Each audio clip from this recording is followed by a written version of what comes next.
Dakta Radio, bijak dan cerdas. Rekan Dakta pukul 7.37 waktu Indonesia Barat dan saatnya rekan Dakta kita masuk dalam segmen Sorotan Dunia Islam bersama anggota Lembaga Dakwah Khusus Majelis Ulama Indonesia Pusat Wildan Hasan. Sorotan Dunia Islam. Assalamualaikum Pak Wildan. Assalamualaikum warahmatullahi wabarakatuh, Mbak Ulfi. Ya, kabar sehat ya? Alhamdulillah, insyaallah Alhamdulillah sehat. Dakta. Iya baik. Ini terkait dengan Isra Mi'raj 1443 Hijriah dan tentunya sebagai momentum untuk kita terus meneladani apalagi di tengah kondisi bangsa kita saat ini. Silakan Pak Wildan. Iya, terima kasih Mbak Ulfi dan rekan Dakta. Kita tahu bahwa salah satu mukjizat yang diberikan kepada Rasulullah SAW adalah perjalanan beliau dalam Isra dan Mi'raj. Sebagian kaum muslimin setiap tahun rutin memperingati Isra Mi'raj ini. Yeah. Tentu saja yang paling substantif adalah bagaimana kita mengambil pelajaran, mengambil hikmah. Karena apa yang terjadi di masa lampau, apalagi yang berkaitan dilakukan oleh orang-orang besar, orang-orang luar biasa, dan sosok itu adalah Rasulullah Muhammad SAW. Tentu saja pasti banyak pelajarannya, banyak hikmahnya. Nah, kalau kita membaca sekilas sejarah dari perjalanan Isra dan Mi'raj itu kan diawali dengan betapa luar biasa cobaan tantangan, permusuhan yang dilakukan oleh kaum musyrik Quraisy kepada Rasulullah dan para sahabat sewaktu masih di Makkah. Lalu di tahun ketiga sebelum hijrah itu, kurang lebih tahun 10 kenabian, itu kan wafatlah istri tercinta beliau. Istri yang luar biasa sangat mendukung dakwah beliau. Disusul wafatnya pamanda beliau Abu Thalib yang juga sangat kuat menjaga keamanan dakwah beliau meskipun tidak beriman kepada beliau. Ini betul-betul membuat kesedihan luar biasa kepada Rasulullah SAW. Dua orang yang sangat kuat membela dan menjaga dakwah Islam beliau wafat di tahun yang sama. Maka tahun itu kemudian disebut dengan Amul Huzni, tahun duka cita, tahun kesedihan. Maka Allah Subhanahu wa taala memberikan hiburan sekaligus juga mengecas mencharger kekuatan dakwah beliau. Makanya dalam ilmu manajemen kita mendapati bahwa kita harus berhenti sejenak berhenti sesaat untuk mengevaluasi dan mengisi bensin kita mengisi solar kita agar nanti kekuatannya akan lebih luar biasa dalam perjalanan berikutnya. Sama seperti pemotong kayu atau pemotong pohon, dua orang diperlombakan, ini ternyata yang cepat selesai itu adalah orang menggergaji kayu yang dia berhenti sejenak dalam beberapa, setelah 15 menit dia berhenti, 15 menit dia berhenti daripada orang yang terus memukulkan kapaknya Nah, ini penting. Maka beliau diperjalankan di malam hari dari Masjidil Haram ke Masjidil Aqsa. Kita juga bertanya-tanya kenapa tidak langsung Mi'raj saja, tidak langsung naik saja ke Sidratul Muntaha bertemu dengan Allah Subhanahu wa taala. Kenapa harus ke Palestina dulu? Karena ternyata memang seluruh para nabi dan rasul itu pernah singgah atau pernah tinggal di daerah Palestina. Ini menunjukkan betapa istimewanya tanah Palestina itu. Berikut jelas Masjidil Aqsa. Nah, Rasulullah SAW sengaja diharuskan untuk ke Masjidil Aqsa, lalu dari sana terus beliau bertemu dengan Allah Subhanahu wa taala. Yang menarik juga selain kemudian beliau mendapatkan kewajiban sholat 5 waktu untuk umatnya, ini menunjukkan bahwa satu-satunya ibadah yang Allah perintahkan langsung dengan cara bertemu dengan nabinya, dengan rasulnya, itu hanya sholat. Yang lainnya perintah dalam agama itu diturunkan melalui perantaraan Jibril. Ini kan menandakan betapa amat pentingnya posisi sholat bagi kaum muslimin. Nah, yang luar biasa lagi adalah saat kembali ke Makkah itu, beliau dinasehati lah gitu agar tidak menceritakan itu ke publik, karena pasti akan jadi bahan cemoohan bagi musyrikin Quraisy gitu.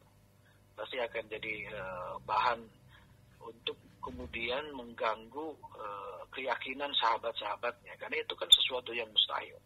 Dalam waktu satu malam ke Masjidil Aqsa, lalu kemudian naik ke atas bertemu dengan Allah, balik lagi ke Mekah di waktu subuh. Itu nggak mungkin, itu sesuatu yang mustahil. Tapi beliau kisahkan itu, ternyata sampaikan itu, kisah itu. Jelas ini menjadi senjata bagi kaum musyrikin Quraisy. Mereka berkeliling ke para sahabat Rasul untuk menggoyahkan keimanan itu. Lihat tuh Muhammad, sahabat kalian, dia berbohong, dia berdusta, dan sebagainya. Ketika mereka datang kepada sahabat Abu Bakar As-Siddiq, beliau ini mendengarkan kisah itu, lalu kemudian beliau berkata, seandainya Muhammad Rasulullah SAW itu mengisahkan satu kisah yang jauh lebih mustahil daripada ini, aku akan tetap membenarkannya. Maka beliau digelari dengan As-Siddiq, orang yang membenarkan. Jadi Abu Bakar, Abu itu kan bapak, Bakar itu pagi-pagi. Jadi orang yang paling duluan dalam membenarkan Rasul gitu. Kan di kalangan sahabat, beliau yang lebih dulu beriman kepada Rasulullah gitu kan, di kalangan sahabat luar gitu. Kalau kalangan perempuan Khadijah, kalangan anak-anak Ali bin Abi Thalib, di kalangan luar sahabat-sahabatnya itu Abu Bakar As-Siddiq. Nama aslinya kan bukan Abu Bakar. Nah, jadi kalau kita kontekstualisasikan peristiwa Isra Mi'raj ini dengan kondisi kita kaum muslimin saat ini, tentu saja kita dalam posisi memang tidak sedang memegang peradaban gitu. Kita tidak sedang menjadi dalang di panggung sejarah. Kita jadi wayang gitu ya. Bagaimana terserah dalangnya untuk diperlakukan gitu. Nah, tahun dari tahun kita berada dalam tahun duka cita gitu, tahun kesedihan. Kita tertinggal secara ekonomi, secara politik, secara teknologi. Bahkan kemudian kita jadi korban gitu. Jadi bukan produsen tapi konsumen dalam banyak hal. Ini kalau boleh diibaratkan kita dalam amul husni, di tahun-tahun kesedihan. Nah, saya kira perlu para tokoh umat Islam ini, para pengusaha muslim yang sadar, para politisinya, para saintisnya untuk berhenti sejenak gitu. Seperti Rasulullah diangkat di Isra dan Mi'raj kan itu, berhenti sejenak, berkumpul, berbicara dengan setulusnya, dengan sesadarnya untuk merumuskan bagaimana umat bisa keluar dari krisis yang multidimensi selama ini. Nah, saya kira kemudian nanti kuncinya adalah salah satunya adalah pendekatan kepada Allah gitu. Kembali kepada Allah dengan sebenar-benarnya kembali dalam keistiqomahan menjalankan ibadah. Salah satunya adalah sholat. Dikembali istiqomah untuk menjalankan sholat, ibadah kepada Allah Subhanahu wa Ta'ala. Kita diperintahkan oleh Allah, wasta'inu bis-sabri was-shalah. Minta tolonglah kalian dengan jalan sabar dan jalan sholat. Jalan sabar itu ikhtiar duniawiyah, ada masuk di situ. Jalan sholat itu ikhtiar ukhrawiyah kita. Kita seringkali termasuk dalam menghadapi wabah COVID-19 ini tidak berimbang antara ikhtiar duniawi dengan ikhtiar ukhrawi kita. Kalau disederhanakan dengan istilah 3M-nya itu, tidak ada M yang pertama dengan meminta tolong kepada Allah gitu agar diselamatkan dari COVID. Tapi M-nya itu duniawi semua kan, cuci tangan, memakai masker, menjaga jarak. Sementara sholatnya di situ, doanya, ibadahnya tidak berimbang. Malah kita dijauhkan. Kita malah jadi jauh dari media-media untuk mendekat kepada Allah Subhanahu wa Ta'ala. Nah, ujungnya itu adalah kita harus saling menguatkan, saling membenarkan sebagaimana Abu Bakar menguatkan dan membenarkan Rasulullah. Karena salah satu krisis yang ada di internal tubuh umat Islam itu adalah saling tidak percaya. Saling tidak percaya, saling menegasikan, bahkan bermusuhan, saling mencaci, berpecah belah. Nah, ini salah satu problem utama umat kita ini. Jadi faktor-faktor itulah saya kira yang kemudian saat kita berhenti sejenak, yang kemudian kita harus istiqomah di situ, maka kita akan bisa leading gitu. Seperti Rasulullah SAW setelah Isra Mi'raj itu, beliau leading. Lalu kemudian Allah hijrahkan. Setelah hijrah itu kemudian terbentuk negara Madinah, kuat Rasulullah, kemudian peradaban Islam menguasai dunia gitu, menguasai dunia internasional. Selepas Rasulullah SAW di Isra dan Mi'rajkan oleh Allah Subhanahu Wa Taala. Jadi saya kira begitu pengantarnya, Mbak Ulfi. Baik, tapi kalau dilihat sesulit itukah untuk terus kita berjalan sesuai dengan Al-Quran dan Sunnah ini? Sulit selama kita memang tidak kembali kepada pokok penghambaan kita atau pokok kehambaan kita. Jadi kita harus tahu bahwa ternyata kita diajari oleh Allah Subhanahu Wa Taala. Ada hal-hal perkara-perkara di luar batas nalar kita gitu, di luar batas keduniawian kita. Selama ini kita hidup sangat sekuler gitu, bahwa hidup itu now and here, sekarang dan di sini. Kita tidak punya perspektif tentang akhirat, tidak punya perspektif tentang matematika langit, tidak punya perspektif tentang manajemen langit gitu. Yang kemarin saya naik mobil yang drivernya seperti umumnya orang mengatakan, alhamdulillah saya dari ojek online ini apa sih sebenarnya besar pasak daripada tiang gitu. Tapi ternyata ada saja gitu rezekinya gitu. Kalau dihitung-hitung nggak masuk akal, pendapatan sekian tapi bisa biaya ini biaya itu gitu dalam sehari-hari, dalam bulan ke bulan gitu. Nah itu kan matematika langit yang bermain di situ.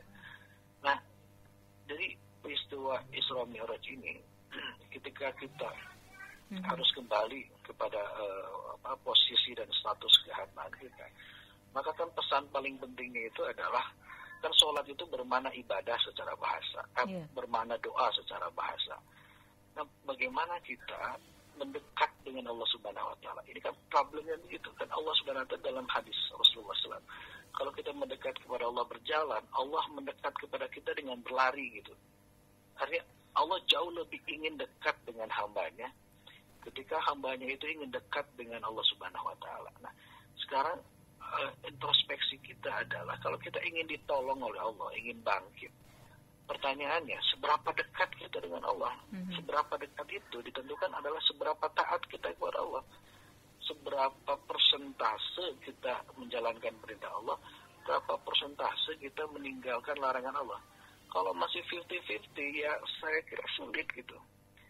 Kita kan harus full totalitas. Allah katakan ya ayyuhalladzina amanu dkhulu fis-silmi kafatan. Jangan setengah-tengah, jangan pilih-pilih dan sebagainya. Maka kalau sudah totalitas, sebagaimana Rasulullah SAW totalitas iman, takwa, berserah dirinya, bersabarnya dan para sahabat pada Allah Subhanahu Wa Taala, maka Allah berikan jalan keluar. Kan ayatnya juga jelas, wa may yatawakkal 'ala Allah fahuwa hasbuh. Barang siapa bertawakal, bulat kepercayaannya kepada Allah, maka Allah akan mencukupinya. Wa yarzuqhu min haitsu la yahtasib. Allah akan memberikan rezeki kepada dia dari arah yang tidak terduga-duga. Nah, saya kira kuncinya di sini, bagaimana kita keluar dari krisis ini adalah dengan menguatkan kepercayaan kita, kepasrahan kita, sandaran kita hanya kepada Allah Subhanahu. Kalau itu sudah terjadi, maka jangan khawatirkan kondisi apapun yang menimpa kita gitu, Mbak Ulfi. Baik. Nah, kami juga mengundang rekan dakta untuk bergabung bersama kami di 0218816363 atau WhatsApp 0815111007. Nah, tentunya dukungan dari semua pihak, apalagi dari ulama, para dai dan daya ini untuk terus membimbing masyarakat Indonesia agar nantinya bisa menjadi teladan Nabi Muhammad. Begitu, bagaimana ini? Iya, jadi kan gini, minyak goreng mahal kita khawatir memang secara manusiawi, secara fitrah, bolehlah kita khawatir seperti emak-emak gitu kan, Mbak Ulfi dan kawan-kawan gitu kan, nggak bisa masak dan sebagainya. Tentu juga ini istri jadi tanggung jawab para suami. Tapi kita tidak lebih khawatir kepada krisis yang terjadi gitu. Krisis akidah, krisis moralitas, krisis ibadah. Nah, itu kan jadi standar kita. Kalau kita sebenarnya masih nyaman dengan krisis ini, nyaman dalam tanda kutip ya. Kalau kita merasa tidak nyaman, semestinya kita harus jauh lebih khawatir dengan krisis yang terjadi dalam tubuh umat Islam itu berupa krisis akidah. Kemarin kita diributkan dengan persoalan sesajen, persoalan wayang, persoalan ini. Yang itu seolah sepele, tapi sebenarnya bisa kita diskusikan lebih panjang terkait dengan kepentingan akidah ibadah kita. Lalu kemudian apa yang terjadi dengan krisis antara Rusia dengan Ukraina sekarang? Muhammadiyah menyebutkan bahwa itu bukan perang agama gitu, tidak ada unsur agama di situ. Nah, sebenarnya memang tidak ada urusan langsung dengan kita kaum muslimin gitu kan, karena itu dua-duanya bukan negara muslim, meskipun di kedua negara itu ada komunitas-komunitas muslim gitu. Nah, bagaimana kita mengambil pelajaran Isra dan Mi'raj ini terkait dengan krisis internasional dalam ini perang Rusia dan Ukraina. Nah, saya kira dengan prinsip berhenti sejenak itu adalah kita tidak terburu-buru untuk menentukan dukungan, menyalahkan inilah, menyalahkan itulah, kita dukung Rusia atau kita dukung Ukraina gitu. Kepentingannya apa buat kita gitu? Iya. Yang satu komunis, yang satu juga bukan Muslim gitu, Ukraina itu. Tapi kan itu berkaitan juga dengan kepentingan kita secara global. Makanya yang harus menjadi pertimbangan kita adalah mana yang paling menguntungkan untuk kaum muslimin itu. Timbangan manfaat dan mudaratnya bagi kaum muslimin. Tidak untuk mendukung ini, mendukung itu. Terutama Indonesia kan yang memiliki sikap politik bebas aktif dan non-blok gitu kan. Nah, mesti itu ditunjukkan gitu. Inilah yang kemudian diterjemahkan dari peristiwa Isra dan Mi'raj. Tatkala Rasulullah SAW disuruh memilih antara arak dengan susu gitu. Sebelum Mi'raj itu, Rasulullah sama malaikat Jibril pilih mana, arak atau susu. Rasulullah SAW memilih susu. Nah, kemudian disebutkan inilah pilihan yang tepat gitu. Jadi kita nggak bisa memilih yang keliru gitu kan. Sekalipun nampaknya enak luar biasa, kita harus memilih yang menyehatkan kita. Jadi dalam persoalan ini kita harus pintar-pintar untuk menahan diri, lalu kemudian kita harus mengkaji dulu, baru kita bisa menentukan sikap gitu. Kisah murah Mat, yang percaya murah lebih dari sekedar. Nah, tentunya bagaimana tantangan ke depannya ini? Ya, tantangannya adalah kalau kita mengambil pelajaran dari Isra dan Mi'raj ini, tadi kita mampukah para ulama kita, tokoh-tokoh kita gitu kan. Kita ini kan betul-betul, saya boleh katakan terpuruk gitu. Sedikit masalah kita berselisih, berantem gitu. Jadi persoalan Menteri Agama yang mengibaratkan gitu antara azan dengan gonggongan anjing gitu. Kemudian kita nggak bisa ngumpul gitu. Bisa nggak kita ketemu, kita tabayun, kita diskusi gitu. Tapi langsung mainnya jalanan gitu. Yang pro main di jalanan, juga yang kontra juga di jalanan gitu. Tentu saja yang menangguk untung bukan yang pro dan kontra itu, yang internal tubuh umat Islam, pasti yang pihak ketiga itu. Jadi itu tantangan kita. Tantangannya, bisakah kita untuk berlapang dada, bersikap arif, terbuka untuk mau ketemu ngobrol antara para tokoh, lalu berhenti sejenak di situ. Sebenarnya kita punya persoalan apa sih? Punya masalah apa sih kita? Sebenarnya apa yang harus kita lakukan? Kan kita sama-sama muslim, kiblatnya sama, kitabnya sama, rasulnya sama, sholatnya sama, beda-beda dikit dalam soal furu, nggak masalah. Kenapa kita harus berantem kayak gini loh? Lalu main hak penghakiman jalanan lain sebagainya.